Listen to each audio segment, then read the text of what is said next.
فاروق رضی اللہ تعالیٰ عنہ کا زمانہ ہے تو کیس آیا، ایک شخص نے 4 ایکڑ زمین بیچی، دوسرے نے خریدی۔ جس نے بیچی وہ کسان نہیں تھا، کوئی اور کام کرتا تھا۔ اس نے کہا میرے پاس فارغ ہے، میں تو کاشتکاری نہیں کرتا، تو ایک کسان نے خرید لی۔ توجہ ہے میری بات پر؟ وہ کسان ہل چلا رہا تھا، پہلے دن ہل چلایا تو اس کھیت کے اندر سے خزانہ نکل آیا۔ کھیت سے خزانہ کس کا ہے یہ؟ جی بھائی جی سڑک لنگ جانا وہ آتا ہے میں دیڑی نہیں تھی بیانہ واپس لو، اب تو سڑک گزر گئی ہے، مجھے تو پتہ ہی اب چلا ہے کہ یا ہاؤسنگ سوسائٹی آنے والی، میں تو نہیں دیتا ہی، رکھ لیا۔ کیا نکل آیا؟ ہیرے جواہرات چاندی لال نکل آیا۔ اب اٹھا کے نا وہ شخص نکلا ہے وہ رکھ لیتا، سنبھال لیتا، کیا ضرورت تھی، ویسے بھی لوگ تو پیسے بتاتے ہی نہیں کتنے۔ اٹھا کے نا وہ خزانہ تو جس نے بیچے تھے اس کے گھر چلا گیا، کہنے لگا میں نے زمین خریدی تھی، خزانہ نہیں خریدا تھا، تیرا ہے، تو لے لے، تیرا ہے، رکھ لے۔ وہ بھی صحابی رسول اللہ، میرے نبی نے دنیا کی محبت کھینچ ڈالی ہے دلوں سے۔ وہ کیا کہنے لگے میں نے تو 4 ایکڑ سے بڑی مشکل جان چھڑائی ہے، تو اب پھر دولت لے کے آ گیا ہے۔ اس نے کہا یہ تیرا ہے، تو ہی رکھ، میں نے زمین بیچی تھی تو جو اس کے اندر تھا وہ سارا ہی تیرا ہے، بیچ ڈالا تھا۔ کہنے لگا نا میں نے زمین خریدی ہے، خزانہ نہیں خریدا۔ وہ کہنے لگا نا بھائی میں نے تو ہر شے بیچ دی ہے، اس میں سے پھل اگے پھول نکلے وہ سارے۔ جاگ رہے آپ لوگ؟ آپ کو ہے ہی کام جاگنے والا ہے، یہ ہوتا ہی نہیں، یہ عجیب معاملہ ہے نا جی۔ یہ فرشتے ہیں جو دنیا میں بستے تھے، یہ انسان تھے جن کو فرشتے بھی دروازے کھول کے دیکھتے تھے، یہ کیسے انسان ہے۔ اب مقدمہ حضرت عمر کے پاس آ گیا، توجہ ہے میری بات پر؟ حضرت عمر فاروق کے پاس آیا، حضرت عمر فاروق نے دونوں کی بات سنی تو جس نے بیچی تھی اس سے کہنے لگے پرانے مالک سے، چل یار تو لے لے، مجھے لگتا ہے کہ تیرے ہی ہیں، تیرے بڑوں نے دبائے ہوں گے، تو نہیں نکال سکتا، تو ہے تو وراثت تیری بنتی ہے نا، رکھ لے۔ کہنے لگا عمر آپ کیا سرائی کر رہے ہیں؟ اگر یہ بات غلط ثابت ہو گئی اور قیامت میں مجھے اس خزانے کا حساب دینا پڑا تو آپ میرے ساتھ اٹھیں گے نا، میرا بوجھ اٹھائیں گے نا؟ حضرت عمر کہنے لگے جی میں کوئی نہیں اٹھاتا، میں تیرا بوجھ۔ اب وہ جس کو بیچا تھا حضرت عمر کہنے لگے بھائی اس نے تو تجھے دے دیا تھا، اب تیرا ہے تو رکھ لے۔ کہنے لگا عمر آپ قیاس کر رہے ہیں، آپ قیاس کر رہے ہیں، اگر قیامت والے دن میں پھنس گیا تو میں آپ کا نام لے لوں اللہ کی بارگاہ میں؟ حضرت فاروق اعظم نے نا سر پکڑ لیا، پر میں فیصلہ ہی نہیں کرتا، تم حضرت ابی بن کعب کے پاس جاؤ رضی اللہ ہو۔ حضرت ابی بن کعب کے پاس آئے اور آ کے ان دونوں نے کہا حضرت جی ہمارا ایک کیس الجھ گیا ہے۔ فرمایا وہ کیا؟ وہ صحابہ تھے جن کی ہر صبح عید ہوتی تھی، خدا کا قرب حاصل تھا، نبی کی دید ہوتی تھی۔ حضرت ہمارا کیس الجھ گیا، حضرت عمر سے فیصلہ نہیں ہوا، آپ مہربانی فرمانے لگے وہ کون سا کیس ہے جو عمر فاروق سے فیصلہ نہیں ہوا؟ وہ کون سا کیس ہے؟ کہ حضرت جی یہ معاملہ ہے، توجہ ہے میری بات پر، یہ والا معاملہ ہے کہ اس نے بیچی ہے جگہ، میں نے خریدی ہے، اب خزانہ نکل آیا، میں کہتا ہوں تیرا ہے، یہ کہتا ہے نہیں تیرا، میرا میری نہیں۔ جی یہ کون سا دور ہے؟ بولے نا وہ کون سا دور تھا؟ خیر الناس من ينفع الناس، لوگوں میں بہتر وہ جو لوگوں کے لیے نفع بخش۔ یہ کہتا ہے خزانہ تیرا ہے، میں کہتا ہوں نہیں، تو کون سا دور ہو گیا؟ تیرا تیری کا۔ حضرت سیدنا ابی بن کعب رضی اللہ تعالیٰ عنہ نے سر جھکا لیا، کہنے لگے میں فیصلہ کیا کروں، میں بہت بڑا قاضی ہوں پر یہاں میں بھی الجھ گیا۔ اب فیصلہ سنو، خوبصورت فیصلہ۔ حضرت ابی بن کعب اس سے پوچھتے ہیں بیچنے والے سے تیرے بچے کتنے؟ کہنے لگا جوان بیٹا ہے۔ خریدنے والے سے کہتے ہیں تیرے کتنے بچے ہیں؟ اس نے کہا جوان بیٹی ہے۔ کہنے لگا میں ان دونوں کا نکاح کر کے سارا سامان انہیں جہیز میں دے دیتا ہوں، ان کا نکاح کر کے سارا کچھ انہیں جہیز میں دے دیتا ہوں، تیرے گھر بھی آ جائے گا، تیرے گھر بھی۔ یہ فیصلہ سیدنا ابی بن کعب رضی اللہ تعالیٰ عنہ نے دیا۔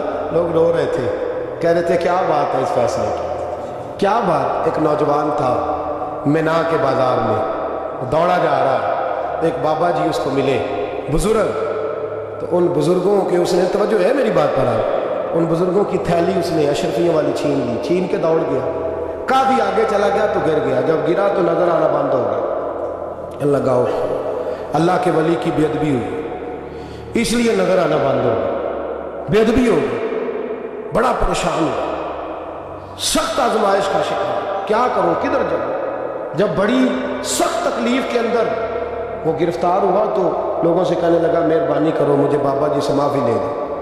گرا جو ان کی نگاہ سے وہ سنبھل نہیں سکتا. اللہ والوں کی بے ادبی اللہ کو بڑی ناپسند ہے. اللہ والوں کی بے ادبی اللہ کو بڑی ناپسند ہے. اس سے ضرور بچو. اللہ تعالیٰ ہمیں بچنے کی توفیق عطا فرمائے. پکڑ کے بابا جی کے پاس لایا. بابا جی معاف کر دیں, آپ کی وجہ سے آنکھیں چلیں گی. بابا جی کہنے لگے نہیں میں نے تو بد دعا دی نہیں. تو وہ کیسے؟ کہنے لگے میرے ساتھ جب کہ مسلمان زیادتی کرتا ہے تو میں فوراً ہی معاف کر دیتا ہوں. کہا جی میرے لیے دعا کر دیں. دعا کی, بابا جی کی آنکھیں ٹھیک. بابا جی نے دعا کی, نوجوان کی آنکھیں صحیح ہو گئی. لوگ چلے گئے تو وہ نوجوان قریب بیٹھ گیا. کہنے لگا بزرگو آپ نے جو کہا میں نے مان لیا, پر ایک بات میری سمجھ میں نہیں آئی. کہا وہ کیا؟ کہا آپ کہتے ہیں میرے ساتھ کوئی مسلمان بھی زیادتی کرتا میں فوراً معاف کر دیتا ہوں. فوراً تو معافی دی جاتی نہیں, دی جا سکتی نہیں. تھوڑی دیر تو بندے کے دل کو تکلیف رہتی ہے.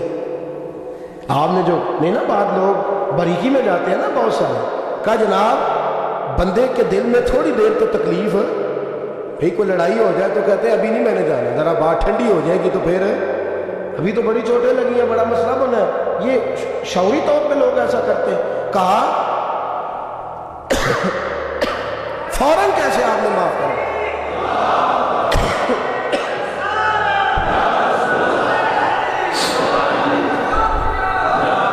فوراً کیسے معاف کر دیا؟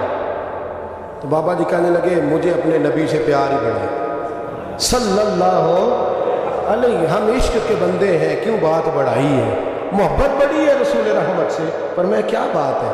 بابا جی کہنے لگے میں نے حضور کی ایک حدیث پڑھ لی ہے, اب جو مسلمان بھی زیادتی کرتے ہیں میں فوراً معاف کر دیتا ہوں. کہا وہ کیا حدیث؟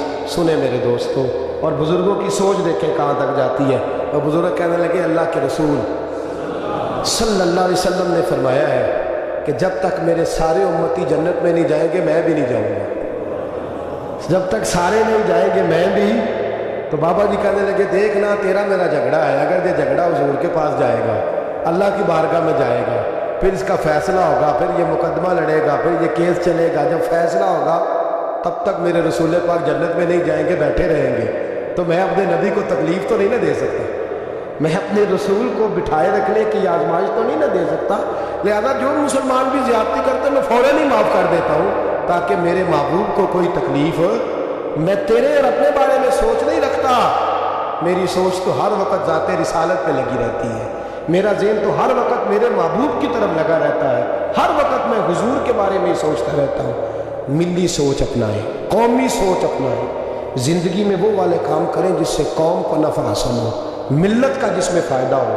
کچھ ایسا کر جائے زندگی میں جس سے لوگ نفع اٹھاتے رہے. محمود غزنوی گزر رہا تھا, ایک بابا جی بڑھاپے میں ہاتھ کانپ رہے ہیں تو ایک پودا لگا رہے تھے. تو محمود غزنوی کو بڑا پسند آیا. کہا بابے کو میرے پاس تو بلاؤ. بلایا تو کہا بابا تیری عمر اب ہاتھ کانپتے ہیں, سر کانپتا ہے, رش آتا رہی ہے, تو نہ پھل کھا سکے گا نہ چھاؤں میں بیٹھ سکے گا. تو بابا جی آپ یہ کیوں کر رہے ہیں؟ بابا جی کہنے لگے چلو میں نہیں پھل کھاؤں گا, میرے پوتے تو کھائیں گے نا.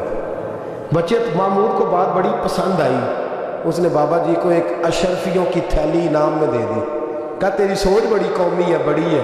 تو بابا جی مسکرا کے کہنے لگے بادشاہ تو ابھی کہہ رہا تھا کہ نہ تو پھل کھائے گا نہ چھاؤں میں بیٹھے گا, اللہ نے مجھے پھل بھی دے دیا ہے, چھاؤں بھی دے دی ہے. ابھی دیکھیں نا, ابھی میں نے کام کیا نہیں تو اللہ نے سارا کچھ پہلے دے دیا ہے. بادشاہ اور راضی ہوا, اس نے ایک تھیلی اور دی.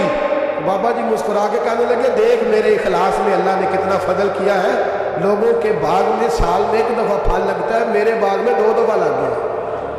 تو خیر خائی کا ذہن بنا, لوگوں کے بارے میں سوچ, قومی اور ملی ذہن بنا, بڑا ذہن بنا, بڑی سوچ بنا. وہ والا کام کر جس سے زیادہ لوگوں کو فائدہ ہو, زیادہ لوگوں کا نفع ہو. وہ والا کام کر. قومی ملی ملت اسلامیہ کی سوچ بنا, عالم اسلام کی بات کر, مسلمان کا بھلا کر, اپنے وطن کا بھلا کر, اپنی ملت کے بارے میں سوچ. جب تو یہ کام کرے گا تو اللہ تجھے وسائل بھی بڑے ہی عطا فرمائے گا. اللہ تبارک و تعالیٰ تیرے لیے رحمتوں کے دروازے بھی زیادہ ہی کھولے گا. تو فرمایا زمین میں وہ قائم رہے گا جو لوگوں کا بھلا کرے گا, دوسروں کے بارے میں سوچے گا. وہی دنیا میں زندہ رہتے ہیں جو لوگوں کے لیے نفع بخش بن جاتے ہیں. جو ذات کی بات کرتے ہیں وہ بڑی جلدی فنا ہو جاتے ہیں. دوسروں کی بات کر, تو ہمیشہ رہے گا, تو باقی رہے گا, تو قائم رہے گا, تو ہمیشہ صبح قیامت تک تیرا نام